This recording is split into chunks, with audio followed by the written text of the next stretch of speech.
말씀은 신약의 마태복음 9장입니다. 마태복음 9장 18절부터 26절까지의 말씀을 같이 찾겠습니다. 마태복음 9장 18절부터 26절까지의 말씀인데요. 교독해서 읽겠습니다. 예수께서 이 말씀을 하실 때 한 관리가 와서 전하며 이르되 내 딸이 방금 죽었사오나 오셔서 그 몸에 손을 얹어 주소서. 그러면 살아나겠나이다 하니 12해 동안이나 혈루증으로 앓는 여자가 예수의 뒤로 와서 그 겉옷가를 만지니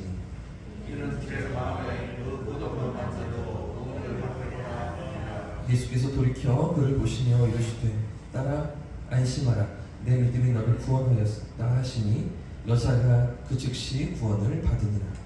예수께서 그 관리의 집에 가사 그의 가족과 그들은 무리를 보시고 이르시되 물러가라 이 소녀가 죽은 것이 아니라 잔다 하시니 그들이 비웃더라. 무리를 보내고 예수께서 가사 같이 읽겠습니다. 그 소문이 그 온 땅에 퍼지더라. 할렐루야. 오늘도 성령께서 우리 삶을 이끌어 가실 줄 믿습니다. 마태복음 8장과 9장에는 10가지 이적이 기록되고 있다고 계속해서 말씀드렸죠. 이 10가지 이적이 3개의 묶음으로 이어지고 있다고 말씀드렸습니다. 3개, 그리고 마지막 4개. 그래서 오늘 지금 우리가 18절부터 보게 되는 이 마지막 3번째 묶음은 4개의 예수님의 이적을 우리에게 보여주고 있는 마지막 그런 대목입니다. 한 관리의 죽은 딸을 살리시고요. 그런가 하면 그 집으로 향하는 길목에서 12년 동안이나 혈루증으로 고생하던 여인을 치유하신 일, 그런 일들이 오늘 본문이고요. 이어지는 또 내일 우리가 살피게 될 본문을 보시면 2명의 맹인의 눈을 뜨게 하시고 또 마지막으로 말 못하는 사람을 고치시는 능력과 이렇게 마지막 4개의 이적이 이어지고 있는 측면을 우리가 확인하게 되는데요. 자, 그런 가운데 오늘 본문은 2가지 사건이 같이 맞물려 있습니다. 2개의 사건이 액자 구조라고도 말하는데요. 똑같은 사건을 기록한 마가복음 5장이나 누가복음 8장에 이 사건이 있는데 근데 다 이런 식으로 보도를 합니다.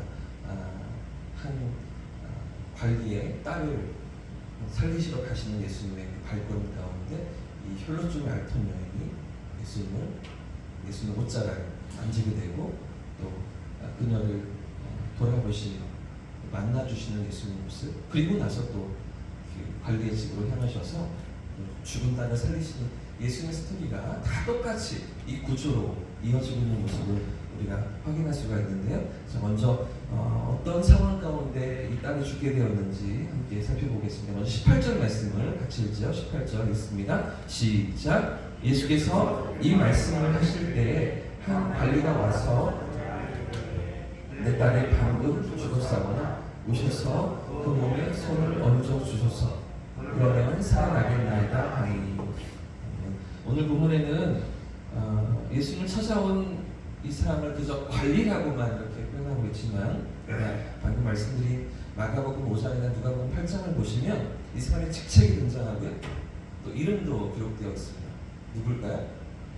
잘 아시는 회당장 야이로. 직책이 회당장이었고 그리고 이름은 야이로라는 그 사람이 예수님께 찾아와서 도움을 청하고 있는데요. 이 야이로의 딸이 어떤 이유인지는 알 수는 없지만 죽었던 것입니다. 지금 목숨이 끊어졌던 그런 상황인데요. 딸을 잃은 아버지의 마음은 절박했죠. 어떻게 해서든지 딸을 살리고 싶은 마음으로 간절한 마음으로 예수님께 달려나오고 있는 것 아니겠습니까? 사실 당시 회당장은 아주 높은 직책과 그런 지위에 있었습니다. 그 마을에 있는 회당이 이 마을에 하나밖에 없거든요. 여러 개가 있는 회당이 아니고요. 하나에 있는 회당의 회당장이니까 아주 덕망이 있고 존경받고 인정받는 사람이 세움받는, 추대받는 그런 자리가 회당장인 것이죠. 유력한 사람이어야 했습니다.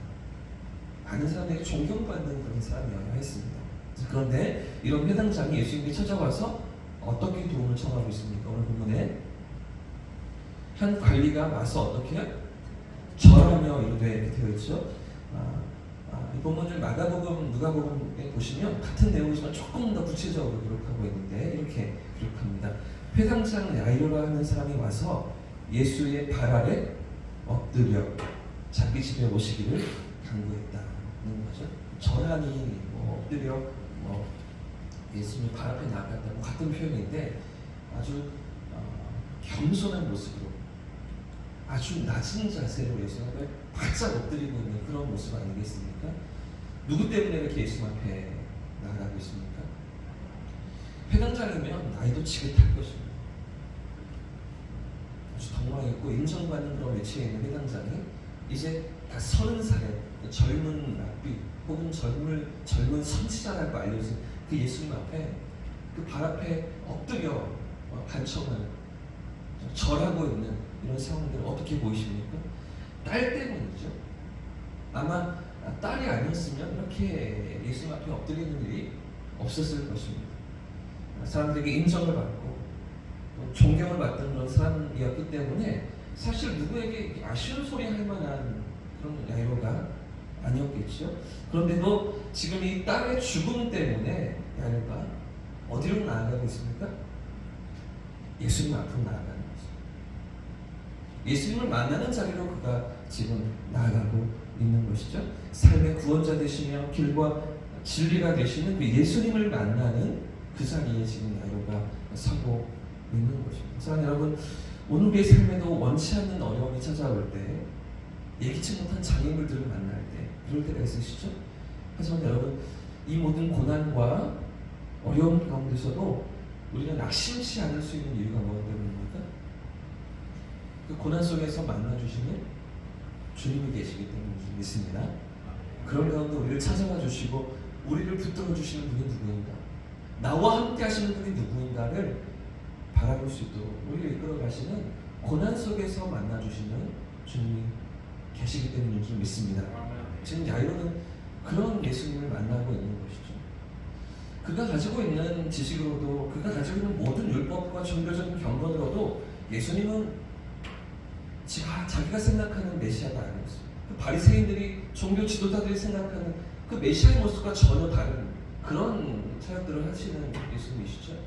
로마의 그 압제를 물리치시고 자유와 독립을 주시고 자신들에게 모든 회복을 주시는 다윗 왕과 같은 그런 메시아를, 정치적인 군사적인 메시아를 기다리면서 고대하던 야이로에게 있어서는 예수님은 그 메시아의 이상과 전혀 맞지 않는 분이었습니다. 그런데도 불구하고 이 딸 때문에 예수님을 만나고 그 예수님의 능력을 경험하면서 그 권세를 확인하고 있는 것 아니겠습니까?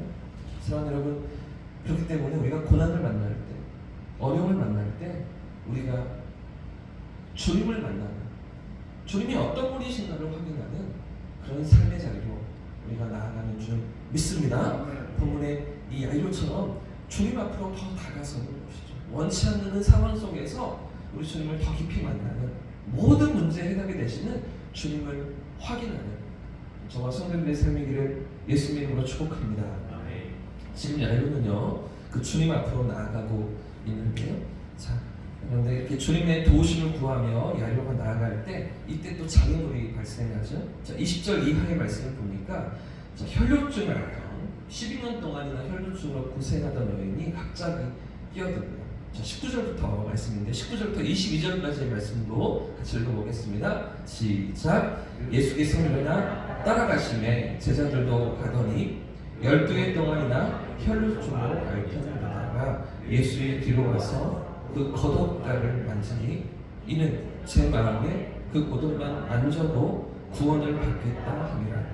예수께서 돌이켜 그를 보시며 이르시되 따라 안심하라, 내 믿음이 너를 구원하였다 하시니 여자가 그 즉시 구원을 받으니라. 지금 어떤 상황이 벌어지고 있습니까? 예수님께서 야이로와 함께 그 집으로 향하고 계시는데, 그런데 그 길목에 갑자기 한 여자가 끼어들고 있는 것이죠. 자, 그런데 이 상황이 야이로의 마음을 애태우게 만드는 것입니다. 사실 오늘 본문은 아주 간략하게 이 사건을 계속해서 보도하고 있지만, 그래서 야이로의 딸이 죽은 상황 가운데 이 관리가 예수님께 나왔음을 이렇게 우리에게 보도하고 있지만, 마가복음 5장 또 누가복음 8장을 보시면 보다 자세히 기록하면서 아직 죽기 직전에 숨이 붙어있던 그 상황에 야일로가 예수님께 나왔음을 이렇게 보여주고 있습니다. 예수님 앞에 나와서 우리 딸이 죽게 되었으니 예수님 오셔서 내 딸을 살려주십시오. 이런 요청을 하고 있는 그런 본문으로 기록되고 있는 것이죠. 자, 그런 상황 가운데 예수님이 야이로와 함께 그 딸을 고치시기 위해 그 집으로 향하시는 그런 길목이었습니다. 자, 그러니 지금 야이로의 마음이 어떻습니까?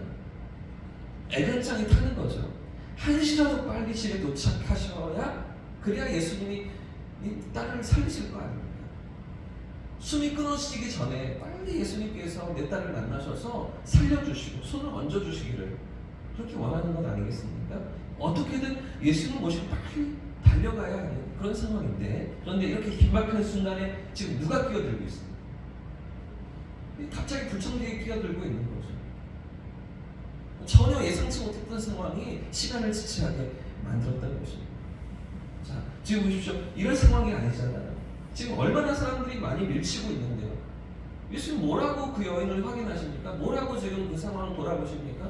다 부딪히면서 많은 무리가 지금 예수님 주변에 있기 때문에 누구라도 예수님 옷자락에 예수님의 몸에도 대이고 부딪혀가면서 그리고 이동하는 거잖아요. 그런데 내 옷자락에 누가 손을 대었다. 왜 이렇게 돌아보십니까? 이렇게 지체할 틈이 어디 있습니까? 왜 예수님께서 걸음을 멈추셔야 하는지, 왜 여인이 지금 여기서 끼어들고 있는지 도대체 알 수가 없는 야이로가 아니었겠습니까? 그 마음은 완전히 지금 막 하드로 가고 있는 그런 상황인 것이죠. 자, 그런데 예수님 지금 어떻게 행동하고 계십니까? 멈춰 서십니다. 그리고 돌아보십니다. 그녀를 찾으시고요. 안심시키시죠. 너의 믿음이 너를 구원하였다. 이렇게 말씀하시는 우리 예수님. 저처럼 말씀도 빨리 하지 않으셨을 것 같아요. 너의 믿음이 너를 구원하였다. 이 순간조차도 야이로에게 있어서는 너무나 마음이 아픈 그런 순간들 아니었겠습니까? 여러분도 왜 예수님께서 이 여인을 굳이 찾으셨을까요? 왜 이 여인을 사람들 앞에 드러내시고 나타내 보이시면서 그 여인을 확인하고 계시는 것입니까? 왜 그냥 그 야이로의 집으로 향하셔서도 큰 문제가 없는 거잖아요. 여인은 여인대로 병고침을 받았고, 야이로의 딸도 또 찾아가셔서 고쳐주시고 하실 수 있는 건 아니겠습니까? 아무도 알아채지 못하고 아무런 문제도 없이 지나갈 수 있는 그런 상황인데도 불구하고 예수님은 굳이, 예수님은 의도적으로 이 여인을 사람들 앞에 끄집어내시거든요. 무대 위로 끌어올리시는 겁니다. 많은 사람들 앞에 그녀를 보여주시는 것인데요. 왜 그렇습니까? 첫 번째는요, 그 여인의 믿음을 칭찬하시기 위함이었습니다. 사실 이 여인은 사람들 앞에 나오면 안 되는 사람이었습니다. 부정한 여인이었거든요. 몸에서 피가 흐른다는 건 12년 동안이나 그 피를 흘리며 혈루증으로 고통받는다는 건 부정하다는 것이었어요. 사람의 몸에서 피가 난다는 것은 죽음을 상징하는 거거든요. 구약의 혈루증은 부정하여서 누가 접촉하면 안 되는 사람이었어요. 이 여인은 지금 무리들 틈을 비집고 들어왔습니다. 살짝 예수님 옆에서 만졌겠지만 그 사이에 수많은 사람들을 부딪혔을 것입니다. 많은 사람들 부정하게 만들었고, 만약 그것이 발각이 된다면 심각한 문제가 되어서 어떤 어려움을 당할지 모르는, 어쩌면 그 여인은 목숨을 내놓고 지금 예수 앞에 나오고 있는 것인데, 왜 그러냐면 부정한 여인은 공동체 안에 남아있을 수가 없습니다. 마치 나병 환자처럼 이 공동체에서 떨어져 혼자 생활해야 돼요. 부정하기 때문이죠. 정결한 그 공동체 안에서 그가 살아남을 수 있는, 그죠? 자리할 수 있는 그 위치가 전혀 남아있지 않은 것이죠. 그런 상황 가운데 예수님을 만지기만 하면 내가 나음을 받을 것이다. 이 믿음을 가지고서 예수님 곁에, 그죠? 옷자락을 만지며 믿음을 가졌던 그 여인을 예수님께서 드러내시고 지금 칭찬하시기 원하셨던 것이죠. 많은 사람들 앞에서 그 여인의 믿음을 드러내기를 원하셨던 것입니다. 이런 당시의 혈루증은 아주 이 고치기가 힘든, 원인을 알 수가 없는 거죠. 어떤 이유 때문인지, 그죠? 근데 예수님을 만나기만 하면, 예수 옆에 서기만 하면 그분이 고치실 것이다. 이런 믿음을 가진 여인을 예수님께서 많은 사람들 앞에 드러내시고 공개적으로 선언하심으로 이 여인이 어떻게 됩니까? 자, 지금까지 있었던 모든 그 부정은 다른 사람들을 부정하게 만들었던 것은 아무것도 문제가 되지 않습니다. 다 없었던 일이 되었습니다. 공식적으로 나음을 인정받게 되고요. 이제 그 공동체 안에 그 마을 안에 그 하나님의 백성 안에 당당히 들어갈 수 있는 그런 예수님의 배려와 예수님 그죠? 내가 나무 받은 것 같아. 나도 닭고침 받은 것 같아. 그렇게 하지 않고 예수님께서 이 사건 하나로 완전히 그냥 다 이 여인을 인정하시고 나타내시고 깨끗하게 되었음을 드러내시는 그런 사건으로 사용하고 계신 거죠. 이 여인의 믿음을 칭찬하기 위해서 예수님은 지금 굳이 이 사건을 확인하고 계신다는 거죠. 하나가 더 있는데요. 왜 예수님께서 또 시간을 끌고 계실까요? 두 번째 이유가 무엇입니까? 예수님은 야이로의 믿음이 깨어나기를 바라셨어요. 예수님은 야이로의 딸이 죽기를 기다리셨습니다. 그리고 야이로의 믿음이 살아나기를 원하셨던 것이죠. 할렐루야. 그저 병을 고치시는 분이 아니라 죽은 자를 살리시는 예수님. 지금까지 모든 질병을 고치시고 많은 사람들을 낫게 하시고, 그렇죠? 바람과 바다도 잔잔하게 하시고 귀신도 떠나게 하시는 그 능력의 예수님께서 죽음까지도 다스리시며 사망도 이기시는 분이심을 드러내시면서 그 회당장에게 야이로에게 믿음이 깨어나기를 예수님이 누구신가를 확인하며 만날 수 있기를 주님 원하셨던 것이죠. 예수님이 일부러 지체하십니다. 자, 이 혈루증 앓힌 여인을 만나고 대화하시는 가운데 야이로의 집에서 사람들이 찾아오죠. 야이로에게 얘기합니다. 선생님, 더 이상 예수님을 괴롭게 하지 마십시오. 딸이 죽었나이다. 더 이상 예수님께 요청하지 마십시오. 딸이 이미 죽었습니다. 희망이 없습니다. 이렇게 얘기하는 거예요. 근데 예수님께서 뭐라고 말씀하세요? 두려워 말고 믿기만 하라. 이렇게 말씀하시면서 야이로의 집으로 향하시지 않습니다. 여러분, 우리 주님은 일부러 시간을 끄시면 조금 얇아주시는 때로는 우리의 시간에 맞지 않으시는 때로는 우리가 원하는 그 상황에 응답하지 않으시는 그러나 그보다 더 큰 역사 그보다 더 큰 응답을 더 위대한 하나님의 일들을 준비하시는 우리 주님이신 줄 믿습니다. 때로는 내가 원하는 시간에 내가 기대하는 그 순간에 응답이 이루어지지 않는다 할지라도 내 생각보다 내 기대보다 더 크고 위대하신 우리 주님이신 줄 믿고 그 주님을 신뢰하며 오늘을 살아가는 저와 우리 성도님들 되시기를 예수님의 이름으로 축복합니다. 우리 찬양하고 기도하겠습니다. 찬송